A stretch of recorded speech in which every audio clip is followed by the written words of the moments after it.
తెలంగాణలోని రేవంత్ రెడ్డి ప్రభుత్వంపై BRS working president KTR తీవ్ర స్థాయిలో విరుచుకుపడ్డారు. ఫోన్ ట్యాపింగ్ కేసులో మాజీ మంత్రి హరీష్ రావును సిట్ విచారించడాన్ని ఆయన తప్పుపట్టారు. ఇది సిట్ విచారణ కాదని పిచ్చి విచారణ అని తెలంగాణ భవన్లో మీడియాతో మాట్లాడుతూ వ్యాఖ్యానించారు కేటీఆర్. హరీష్ రావు గారి మీద సిట్టుని చిట్టి పెద్దదా? అసలు ఏమైనా ఇంగితం ఉందా ఈ ముఖ్యమంత్రికి కానీ ప్రభుత్వానికి కానీ? వాళ్ళ బాధ అంతా ఒకటే. నిన్న ఉదయం హరీష్ రావు గారు వెంటనే సాయంత్రం వరకు హరీష్ రావు గారికి నోటీసులు. ఇది వాస్తవం, ఏం లేదు ఇంతకంటే. నిజంగానే హరీష్ రావు గారు నిన్న చెప్పింది తప్పైతే, నిన్న ఉదయం ప్రెస్ మీట్లో హరీష్ రావు గారు చెప్పింది తప్పైతే సింగరేణి సంస్థను సంబంధిత అధికారులు బాధ్యులైన మంత్రి గారో లేదా ముఖ్యమంత్రి గారో ఈ పాటికి తప్పు వారు చెప్పింది ఇది వాస్తవం అని చెప్పాలి కదా. చెప్పారా? 24 గంటలు అయిపోయింది. ఎందుకు మాట్లాడట్లేదు? ఎందుకు ఒక్క స్పందన లేదు?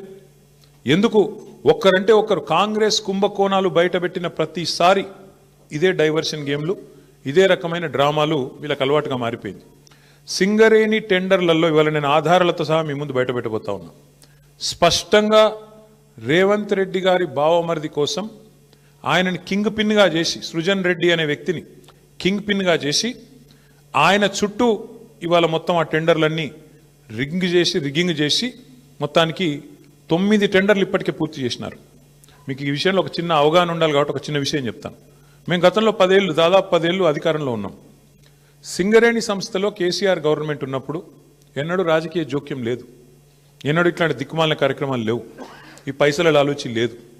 అందుకే నీట్గా కంపెనీ నడిచింది. వేలాది మంది కార్మికులకు అద్భుతమైన బోనస్లు ఇచ్చినాం, 30%, 35% బోనస్లు ఇచ్చినాం. మన్రేగా చట్టాన్ని రద్దు చేయడం, అలాగే ఆ చట్టం నుండి మహాత్మా గాంధీ పేరును తొలగించడాన్ని నిరసిస్తూ ఏఐసీసీ పిలుపు మేరకు శాంతియుత నిరసన కార్యక్రమం చేపట్టారు వి హనుమంతరావు. ఈ కార్యక్రమం ఈరోజు ఉదయం హైదరాబాద్లోని బాపు ఘాట్ వద్ద జరిగింది. ఈ నిరసనకు మాజీ ఎంపీ వి హనుమంతరావు మరియు కాంగ్రెస్ పార్టీ కార్యకర్తలు పాల్గొన్నారు. అలాగే మధ్యాహ్నం 12 గంటలకు మాజీ కేంద్ర మంత్రి తారిక్ అన్వర్ కూడా ఈ కార్యక్రమంలో పాల్గొని నిరసనకు సంఘీభావం తెలియజేశారు.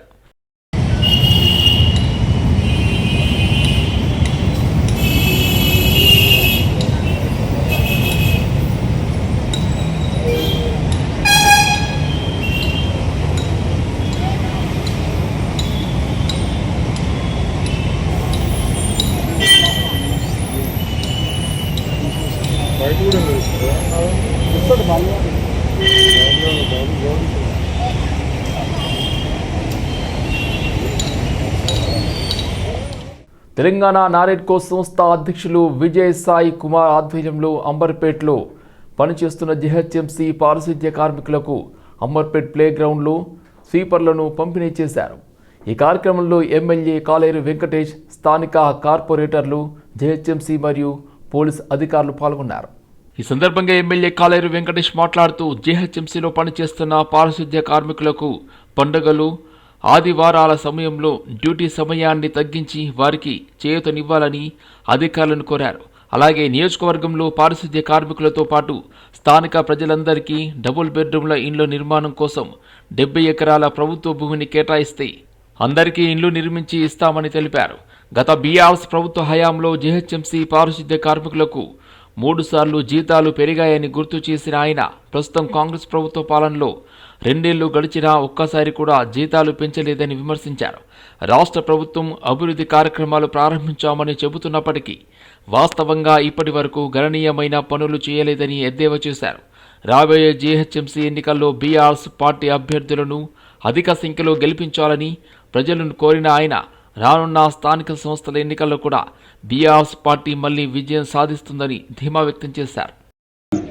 ముఖ్యమంత్రి గారు అతను కూడా చాలా మంచిగా స్పందించి కాలేరు వెంకటేష్ గారు ఎమ్మెల్యే గారు ఏదైతే అడుగుతుందో అది రీజనబుల్ ఉంది కాబట్టి సర్వే చేయించి ఎంఆర్ఓ కలెక్టర్ గారికి అదే రోజు ఇన్స్ట్రక్షన్ ఇవ్వడం జరిగింది.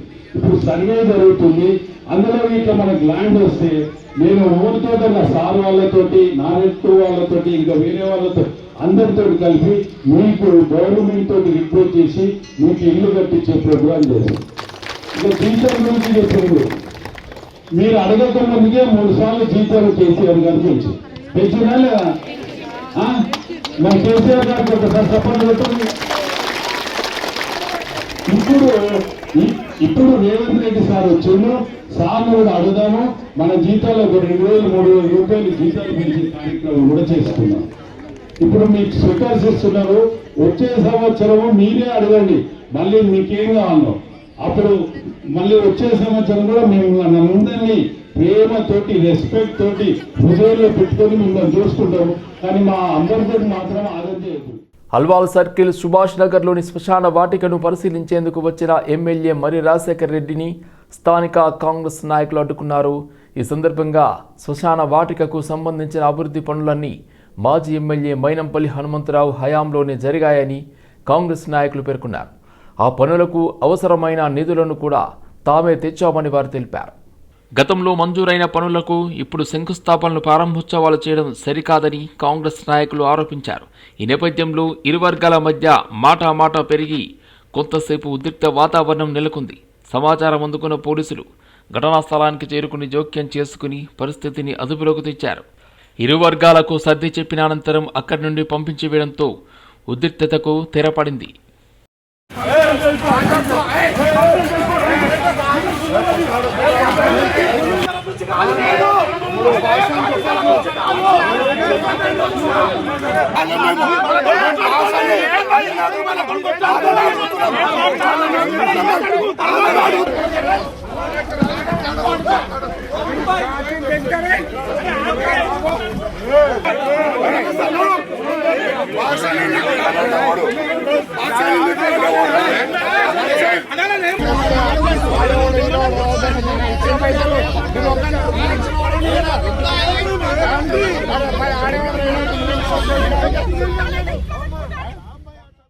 సిట్ విచారణలో హాజరు కావాలని TPCC general secretary Chenagani Dayakar Harish రావుకు డిమాండ్ చేశారు. ఆయన వ్యాఖ్యల ప్రకారం సిట్ విచారణలో హరీష్ రావు ఫోన్ ట్యాపింగ్ వ్యవహారంలో పాల్పడినట్లు గుర్తించబడింది.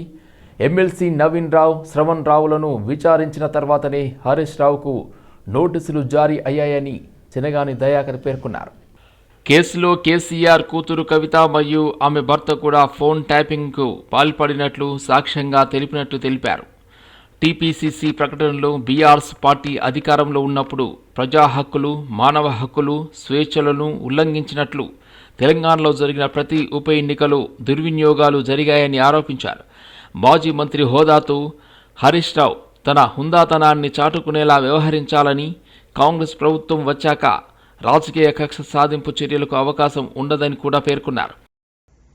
ఆనాడు బీఆర్ఎస్ పాలనలో ఫోన్ ట్యాపింగ్లతోని ప్రతిపక్షాల ఉప ఎన్నికల గెలవడం కోసం తెలంగాణలో రాజకీయ ప్రతిపక్షాల ఉనికి లేకుండా చేయాలనే ఆలోచనతోని బరితెగింపుకు పాల్పడినటువంటి ఆనాడు బీఆర్ఎస్ పాలకులు, వాళ్లకు అంటగాయినటువంటి పోలీసు అధికారులు కుమ్మక్కై తెలంగాణలో రాజకీయ వ్యవస్థను, ప్రజాస్వామ్య వ్యవస్థను కూనీ చేశారనే విషయం మనందరికీ తెలుసు. కాంగ్రెస్ ప్రజాప్రభుత్వం వచ్చిన తర్వాత తెలంగాణలో సిట్ ఏర్పాటు చేసి ఫోన్ ట్యాపింగ్లకు పాల్పడిన వారు ఎంతటి శక్తివంతుడైనా, ఎంతటి ఉద్దందుడైనా చట్టం ముందుకు రావాలి, విచారణకు హాజరు కావాలి, శిక్షకు అర్హులు కావాలనే ఉద్దేశంతో కాంగ్రెస్ ప్రజాప్రభుత్వం ఒక ఐపీఎస్ని సిట్టు వేసి అందరినీ విచారించినటువంటి సందర్భంలో గత 10 రోజుల క్రితం ఎమ్మెల్సీ నవీన్ రావు కావచ్చు, ఒక ఛానల్ యజమాన్యం నడుపుతున్నటువంటి శ్రవణ్ రావు కావచ్చు, ఇట్లా కొంతమంది వాగ్మూలం ఇచ్చినటువంటి సందర్భంలో హరీష్ రావు గారి పాత్ర చాలా కీలకంగా ఉంది ఫోన్ ట్యాపింగ్ లో అని సిట్ అధికారులు నిర్ధారించి హరీష్ రావు గారికి ఈరోజు సిట్ అధికారులు నోటీస్ ఇచ్చి విచారణకు హాజరు కావాలంటే, ఆ విచారణకు హాజరు కాకుండా తన పైన వచ్చినటువంటి గతంలో కవిత గారు, కేసీఆర్ గారి కూతురే నా ఫోను, నా భర్త ఫోన్ ట్యాప్ చేసిరని మీడియా ముందు మాట్లాడితే కూడా ఇంతవరకు హరీష్ రావు గారు ఏ ఒక్కరోజు ప్రెస్ మీట్ పెట్టి మాట్లాడలేదు. ఓల్ అల్వాల్లో ఏర్పాటు చేసిన ఎంపైర్ మల్టీ ఫ్యామిలీ రెస్టారెంట్ను మల్కాజిగిరి మాజీ ఎమ్మెల్యే మైనంపల్లి హనుమంతరావు ముఖ్య అతిథిగా హాజరై రిబ్బన్ కట్ చేసి ప్రారంభించారు. ఈ సందర్భంగా రెస్టారెంట్ నిర్వాహకులను ఆయన అభినందించారు. వినియోగదారులకు నాణ్యమైన, రుచికరమైన ఆహార పదార్థాలను అందిస్తూ మంచి పేరు సంపాదించాలని నిర్వాహకులకు సూచించారు. ఈ సందర్భంగా నిర్వాహకులు మాట్లాడుతూ అల్వాల్లో మొదటి బ్రాంచ్గా ఎంపైర్ మల్టీ ఫ్యామిలీ రెస్టారెంట్ను ప్రారంభించామని తెలిపారు. తమ రెస్టారెంట్లో ఇరానీ చాయ్, మండి, బిర్యానీ, అదేవిధంగా తందూరి, చైనీస్ వంటకాలు అందుబాటులో ఉంటాయని పేర్కొంటూ అల్వాల్ ప్రజలు కుటుంబ సభ్యులతో కలిసి వచ్చి వంటకాలను రుచి చూసి తమకు సహకరించాలని కోరారు. ఈ కార్యక్రమంలో నిర్వాహకులు కిషన్, సమత, సత్యనారాయణచారి, బాలకృష్ణ, లోకేష్, రజిత తదితరులు పాల్గొన్నారు.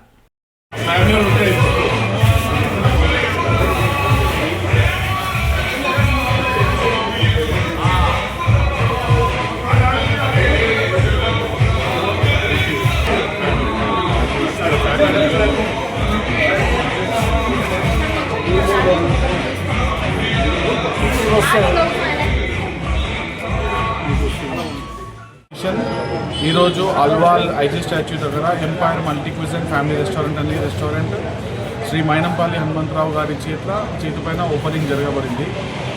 మన రెస్టారెంట్లో అన్ని సర్వీసెస్ కూడా biryani, mandi, Chinese, Indian, tandoori grill అన్ని సర్వీసెస్ కూడా ప్రొవైడ్ చేస్తాము. ఒక మంచి taste and quality and good సర్వీస్తోని చేయాలనే ఉద్దేశంతో మేము ఓపెన్ చేసినాం. అల్వాల్ ఐజీ స్టాచ్యూ వద్ద empire multi cuisine family restaurant అనేది మేము ఓపెన్ చేశాము. ఇది మేము అల్వాల్ ప్రజలకి కొంపల్లి, సుచిత్ర, చుట్టుపక్కల అందరూ యూత్ అండ్ ఫ్యామిలీతో సహా ది బెస్ట్ లగ్జరీ ఇంటీరియర్స్ అనేది మేము చేశాము with authentic dishes, hygiene maintenance, and we are going to provide a very good quality service and quantity also. Please అందరూ మీ కుటుంబ సభ్యులతోని మా రెస్టారెంట్కి రావాలని కోరుకుంటున్నాను. ఏఐఎంఐఎం ఎమ్మెల్యే అక్బరుద్దీన్ ఓవైసీపై సరూర్ నగర్ పోలీస్ స్టేషన్లో కేసు నమోదు చేసినట్లు కార్పొరేటర్ ఆకుల శ్రీవాణి తెలిపారు. 15 నిమిషాలు అనే వ్యాఖ్యలను ఉపయోగిస్తూ హిందువులను పదే పదే బెదిరించే విధంగా వ్యాఖ్యలు చేశారని ఆమె ఆరోపించారు. ఇటీవల మహారాష్ట్ర స్థానిక సంస్థల ఎన్నికల సందర్భంగా నిర్వహించిన బహిరంగ ర్యాలీలో అక్బరుద్దీన్ ఓవైసీ రెచ్చగొట్టే బెదిరింపు వ్యాఖ్యలు చేశారని ఫిర్యాదులో పేర్కొన్నారు. ఇటువంటి దేశపూరిత ప్రసంగాలు ప్రమాదకరమైనవని, రాజ్యాంగ విరుద్ధమని, మత సామరస్యాన్ని దెబ్బతీసే ఉద్దేశంతో ఉన్నాయని ఆకుల శ్రీవాణి అన్నారు. హిందువులపై ఇలాంటి బెదిరింపు వ్యాఖ్యలు మళ్లీ పునరావృతం కాకుండా అక్బరుద్దీన్ ఓవైసీపై పోలీసులు కఠినమైన చట్టపరమైన చర్యలు తీసుకోవాలని ఆమె డిమాండ్ చేశారు. 15 మినిట్ అని చెప్పి మళ్ళా ఎవరన్నా సరే నేను పంది అని అంట. ఎందుకు పంది అని అంటే ఎవరికి బాధ అవుతుందో నాకు తెలుసు. 15 మినిట్ అంటే మాకు బాధ అవుతుంది. చెల్లుకు చెల్లు ఇట్లనే అంటాం. వాళ్ళని నోరు మూసుకోమనండి, మీరు మాట్లాడరు. ఇదే విషయంపై నేను ఏదో ఒక పతంగి గురించి స్టేట్మెంట్ ఇచ్చిన. దానికి పతంగి సింబల్ వాళ్ళు తీసేయాలి అని అన్నా. దాన్ని ఒక జర్నలిస్ట్ ఎంఐఎం ఓవైసీని అడిగితే అతను మొహబ్బతు అవి ఇవి అనుకుంటూ కించపరుచుకుంటూ మాట్లాడిండు. దానికి నేను ఒక రిఫరెన్స్ ఇచ్చిన. దానికి కొంతమంది మనోభావాలు దెబ్బతిని కొంతమంది పిచ్చోళ్ళు నాకు ఫోన్లు చేసి కామెడీలు చేస్తున్నారు. వాళ్ళు అనుకుంటున్నారేమో ఆ పిచ్చోళ్ళు ఫోన్లు చేస్తే భయపడే రకం అని చెప్పి. మేము ఇక్కడ ఉన్నోళ్ళం భయపడే రకాలు కాదు, భయపెట్టే రకాలం మేము. మీరు మంచిగా ఉంటే మేము మంచిగా ఉంటాం. మీరు ముందుకు దిగొస్తే ఎట్లా చేయాలో మాకు కూడా తెలుసు. కాబట్టి జాగ్రత్తగా ఉండండి. ఫోన్లు చేసి భయపడితే భయపడం మేము. ఇంకొకటి నేను చాలా క్లారిటీగా చెప్తున్నా, ఇక్కడ ఉన్న మేమందరం మా ధర్మం మాకు ఒకటే నేర్పిస్తుంది. మా ఐడియాలజీ ఒకటే, అందరూ సమానం. మేము ఏ రోజు ఏ రిలీజియన్ కి ఖిలాఫ్ కాదు, ఏ మతానికి ఖిలాఫ్ కాదు, ముస్లిమ్స్ కి ఖిలాఫ్ కాదు, మైనారిటీలకి మేము ఖిలాఫ్ కాదు. అందరము మంచిగా ఉండాలి. కానీ మేము ఒక్కరికి ఖిలాఫ్, ఎవరికి? దేశ ద్రోహులకు మేము ఖిలాఫ్, ఉగ్రవాదులకు మేము ఖిలాఫ్. కర్మన్ ఘాట్ ప్రధాన రహదారి గ్రీన్ పార్క్ కాలనీ వద్ద ఆటో డ్రైవర్లు తమ సమస్యలను వెంటనే పరిష్కరించాలని ప్రభుత్వాన్ని డిమాండ్ చేస్తూ సమ్మెకు దిగారు. పెరుగుతున్న ఇంధన ధరలు, ఆటో ఈఎంఐలు, అదేవిధంగా కుటుంబ నిర్వహణ ఖర్చులు కారణంగా జీవనం సాగించడం కష్టమైందని ఆటో డ్రైవర్లు ఆవేదన వ్యక్తం చేశారు. మహిళలకు ఉచిత బస్సు ప్రయాణం కల్పిస్తున్న మహాలక్ష్మి పథకం వల్ల తమ ఆదాయం గణనీయంగా తగ్గిందని తెలిపారు. అదేవిధంగా ఓలా, ఊబర్, రాపిడో సంస్థలు ఆటో డ్రైవర్లకు ఇవ్వాల్సిన కిలోమీటర్కు తగిన చెల్లింపు చేయకపోవడం వల్ల ఆదాయం మరింత తగ్గిపోయిందని ఆరోపించారు. అలాగే ఓలా, ఊబర్, ర్యాపిడో వంటి ద్విచక్ర వాహన ట్యాక్సీ సేవల కారణంగా తమ ఉపాధికి తీవ్ర నష్టం జరుగుతుందని పేర్కొన్నారు. పక్కనే ఉన్న కర్ణాటక రాష్ట్రంలో ద్విచక్ర వాహనాలను ర్యాపిడో, ఊబర్, ఓలా వంటి సేవలకు ఉపయోగించకుండా నిషేధం అమల్లో ఉందని, అదే విధానాన్ని తెలంగాణ రాష్ట్రంలో కూడా అమలు చేయాలని వారు డిమాండ్ చేశారు. సమ్మె కారణంగా కర్మన్ ఘాట్ ప్రధాన రహదారిపై ట్రాఫిక్ అంతరాయం ఏర్పడగా వాహనాలు నిలిచిపోవడంతో ప్రయాణికులు తీవ్ర ఇబ్బందులు ఎదుర్కొన్నారు.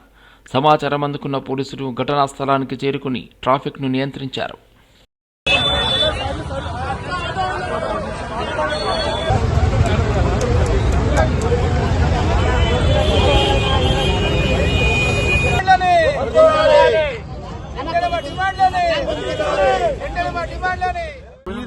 అలానే ఆటో డ్రైవర్ అన్న, ఈరోజు మేము ఆటోలు కొనుక్కొని నెలకు 11,000 రూపాయలు ఫైనాన్స్ కట్టుకుంటా, మాకు దందలు లేకుండా నెల 11,000 మేము ఫైనాన్స్ కడుతున్నాము. దందలు లేవు మాకు. దందలు ఎందుకు లేవంటే, ఇంత ముందుకు రాబిటో, ఓలో, ఊబర్లో కిలోమీటర్కి 20 రూపాయలు ఇస్తుంది. ఆ 20 రూపాయలు తీసేసి అమౌంట్ తక్కువ ఇస్తుంది.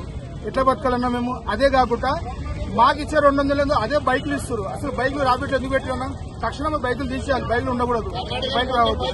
బెంగళూరు, కర్ణాటక ఇవి రాష్ట్రాలలో మొత్తము బైకులు బంద్ ఉన్నాయి. బైకులు ఉండకూడదు. వెంటనే అసలు బైకులు బంద్ చేసేయాలి, మొత్తం బైకులే ఉండకూడదు. ఇంకోటి ఏంటన్నా, మాకు వచ్చేసి ఫ్రీ బస్సు పెట్టి, రేవంత్ రెడ్డి ఫ్రీ బస్సు పెట్టి మాకు హోటల్ కొట్టేసి నెలకు 11,000 రూపాయలు మేము బండికి ఫైనాన్స్ కడుతున్నాము. దాని చాలలు కడుతున్నాము, ట్రాఫిక్ సిగ్నల్ కడుతున్నాము. ఇవన్నీ కట్టుకుంటా మా పిల్లము, మా పిల్లలు, మా సంసారాలు, మా స్కూల్ లేని పిల్లలకు కాలేజ్ లేని ఇవన్నీ ఎక్కడికి వెళ్ళానా? మేము సంపాదించే రోజుకు 1,000-1,200 సంపాదించుకుంటా. ఇవన్నీ మాకు ఒంటి మీద యూనిఫామ్ లేదని పోలీసులు 200 చాలని కొడుతున్నారు.